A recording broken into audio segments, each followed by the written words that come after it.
Hey guys, so today I'm gonna do a basic overview of closed-end funds and a basic overview of how to kind of look at them, what to look for, how they trade, etc. Okay, and I'm gonna show you a few examples of some closed-end funds that I like and some that I don't like.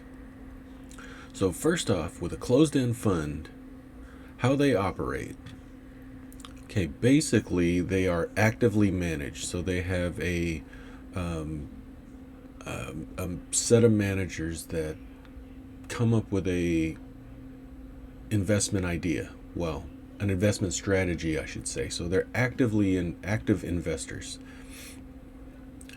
and they put out an initial offering or an IPO, like for a new company, initial offering.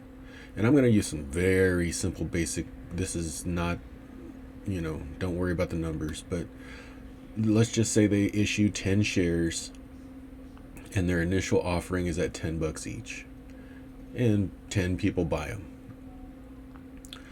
So they take that $100 and then they deploy it in their investment strategy. So they'll buy, whatever it is. They can buy bonds, they can buy stocks, whatever their strategy is. And basically, I mean, no more shares are created. That is it. That's why it's called closed end. See, with an ETF, for instance, it operates the same way. It has a basket of investments, but they will always sell a share at whatever the value of the fund is, because it's open-ended. With a closed-end fund, you're limited to these shares. So the shares are bought and sold from individual investors. So the supply and demand becomes what it is. It controls the share price, not the fund. The fund doesn't control the share price.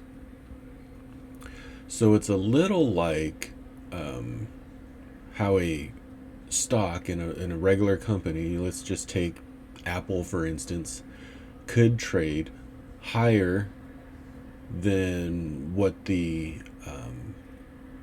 average price of Apple would be, or it can trade lower than the average of the price would be. And that's kind of the same way of how this works. It's called the net asset value, as far as what is sold in here. So let me try to clear that up. Net asset value is the value of all holdings in the fund. So with an ETF, you pay, when you buy a share of an ETF, normally you pay what the net asset value is of all the holdings in the fund. With a closed-end fund, you buy a share from an individual investor at your agreed upon price. So if you're willing to pay $11, okay, then you can buy a share of $11 if someone's willing to sell it to you. But you're buying an $11 share of a net asset value, could be higher or lower than what you're buying. I hope that makes sense. And I'll show some examples when I show you a few closed-end funds that I talking about here. So distribution is usually fixed. So what that means is, regardless of what the performance of the stocks or bonds or whatever they hold, regardless of that performance, their distribution is going to be fixed. So what that means is they are going to pay you a certain percentage every month or every quarter, regardless of what the performance of the fund is. Now, how they do that, first off, it's interest payments on fixed income portfolio holdings. So if you have a bond CEF, The distribution comes from the interest payments on those bonds. If you hold a stock ETF or equity ETF, the distribution can come from dividends. They also can sell parts of stock for the fund that have appreciated in value and return that back to you as realized capital gains in the distribution. And lastly, they can do return of capital. So if they don't get enough money to cover the distribution from dividends, interest, or being able to sell a piece of stock for a gain, they will return money to you, your own money. And that is called destructive, because you're taking money out of the fund to pay you your distribution, which is fixed. Okay, I kind of stumbled through that because it's early in the morning, and I'm still working on my coffee. But I'm going to give you 3 examples here of closed-end funds. Now, first one that's very popular is the PIMCO Corporate and Income Opportunity Fund, ticker symbol PTY. Now, PIMCO is known as kind of the bond king of the bond world, and in my opinion, if you are going to invest in bonds, it's probably a good idea to have a active manager do that, because they can get you, they can scour the world and get bonds that perform well. But what I want to show you here is the price. So overview. Current share price, $19.45. The net asset value of all the bonds that it holds is $14.76. So right now you're paying 31.78% premium for the privilege of owning $14.76 in bonds. Does that make sense? Now this, if you look though, this PTY consistently trades at a premium. So their 52-week average premium is 25%. So if you can get it there, it's probably a good buy, because what this thing does is give you a distribution rate of 8%. Now, here's a chart to kind of show you exactly what I'm talking about. And this is going to also show you when to buy a closed-end fund. Basically, I'm screwing this video up. So the dark bar is price. The blue bar is net asset value.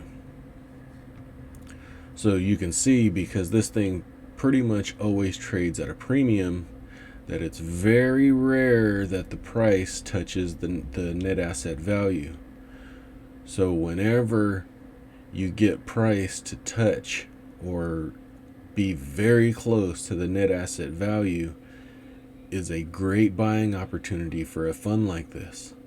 And so you could have bought right here at about $14, and that sucker just took off to its $19.45 right now.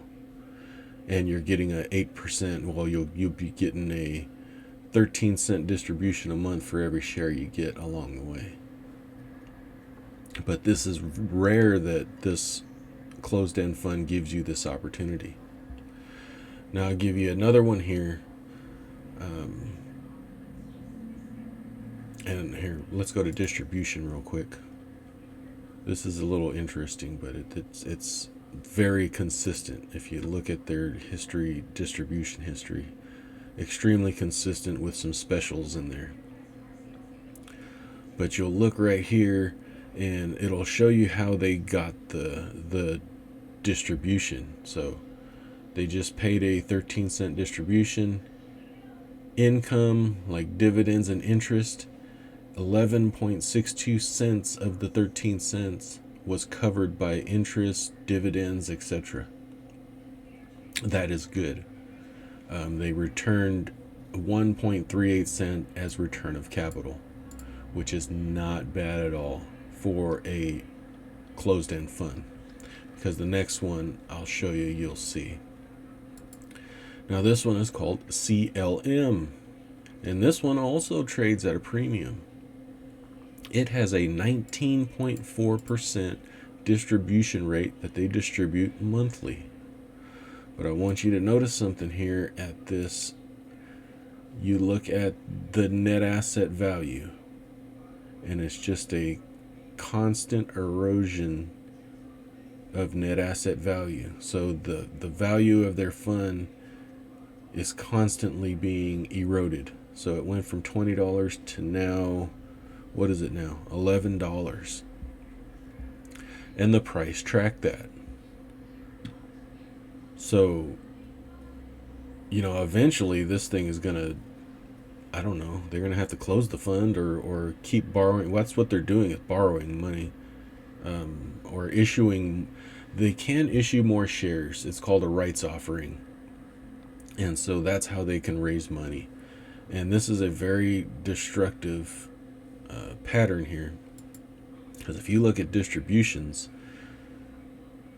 it has shrunk from $1.32 to 69 to 51 to 36 to 23 to its current 18 and a half. And if you look, they pay an 18.5 cent distribution. Only 1.79 cents comes from income. 6.3 cents comes from them selling stuff. And 10.4 cents is your own money. So over half of the distribution is generated by the fund. So this is one that, I don't want to see NAV, net asset value, that blue line, just constantly being eroded. Now, one of my favorites is equity. Well, it's kind of a diversified fund, and that's the Cohen and Steers Infrastructure.